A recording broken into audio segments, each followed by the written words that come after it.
Welcome back to the Sharing English podcast, where we explore stories from the English-speaking world, spoken slowly and clearly for curious English learners like you. Let's get started.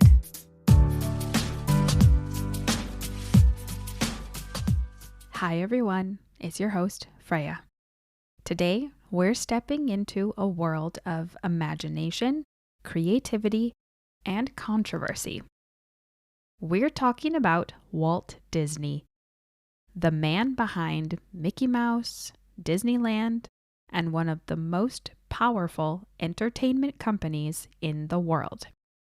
His story is full of innovation and ambition, but also of conflict and criticism. So let's take a look at both the magic and the reality behind his legacy. Walt Disney was born in Chicago in 1901. He grew up in a working-class family that moved around often, and from an early age, he showed a strong interest in drawing and storytelling. After finishing school, Disney began working as a commercial artist, but his true passion was animation. In the 1920s, he joined his brother Roy to start their own studio. They struggled at first, even losing the rights to one of their early cartoon characters. But that setback led to something bigger, the birth of Mickey Mouse. In 1928, Disney released Steamboat Willie, one of the first cartoons to feature synchronized sound. It was a huge success, and it made Mickey Mouse an international star. Just a few years later, Disney took another enormous risk, producing the world's first full-length animated feature film, Snow White and the Seven Dwarfs. Many people in Hollywood thought it would fail. They even called it Disney's folly. But when it premiered in 1937, audiences were amazed. The film became a global hit, and it changed how people saw animation. From that moment, Disney never stopped innovating. He pushed his artists to experiment with color, sound, and storytelling. He introduced new techniques for realism in animation and created unforgettable films like Pinocchio, Bambi, and Fantasia. But Walt Disney's ambitions went beyond the movie screen. In the 1950s, he opened Disneyland in California, a theme park designed to bring his films to life. Disneyland wasn't like the noisy, messy fairs people were used to at the time. It was clean, organized, and full of stories. Each section of the park was its own land, with themed rides, music, and food.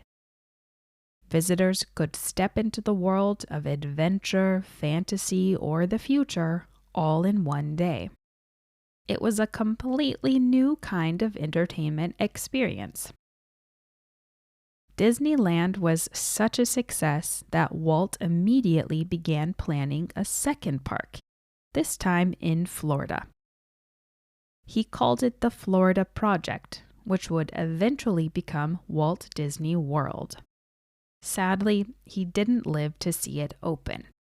He died in 1966 before construction was complete.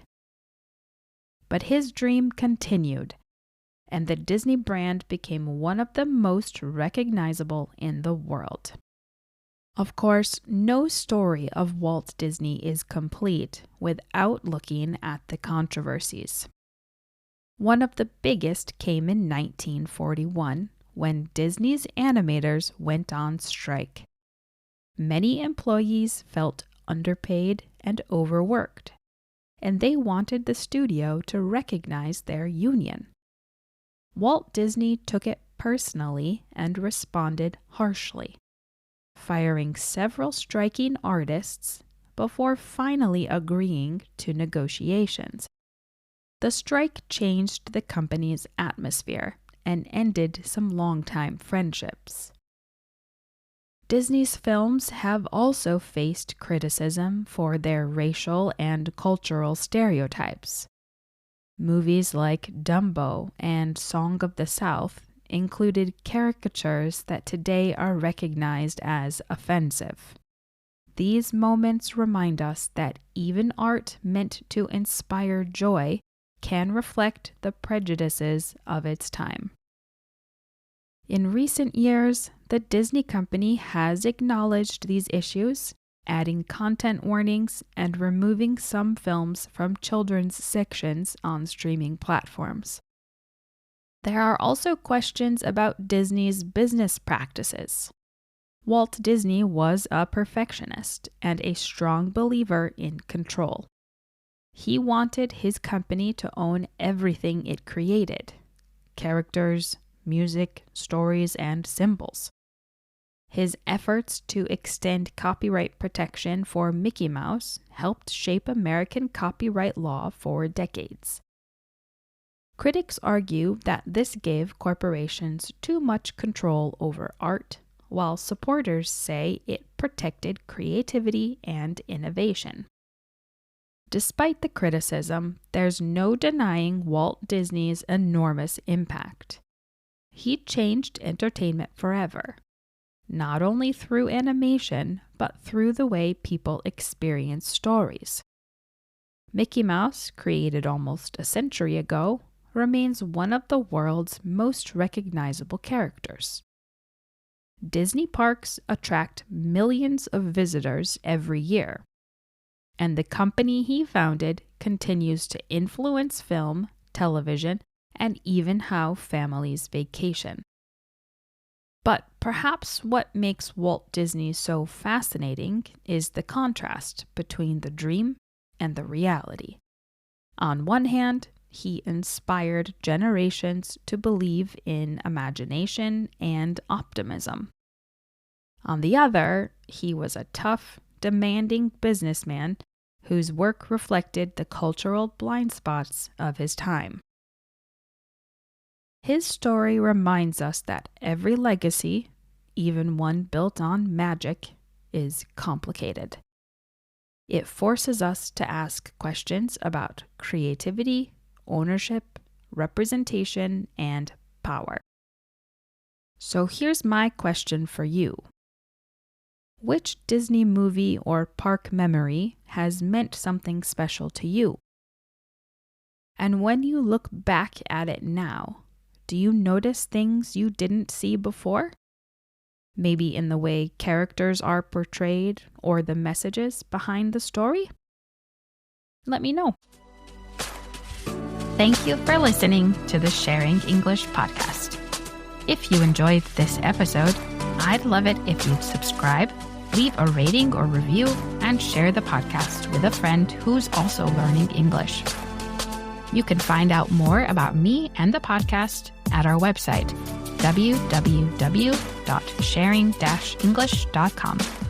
New episodes of the Sharing English podcast are available weekly wherever you listen to podcasts. As always, let me know, what topics are you interested in hearing more about? Until next time, keep listening, keep learning, and keep sharing English.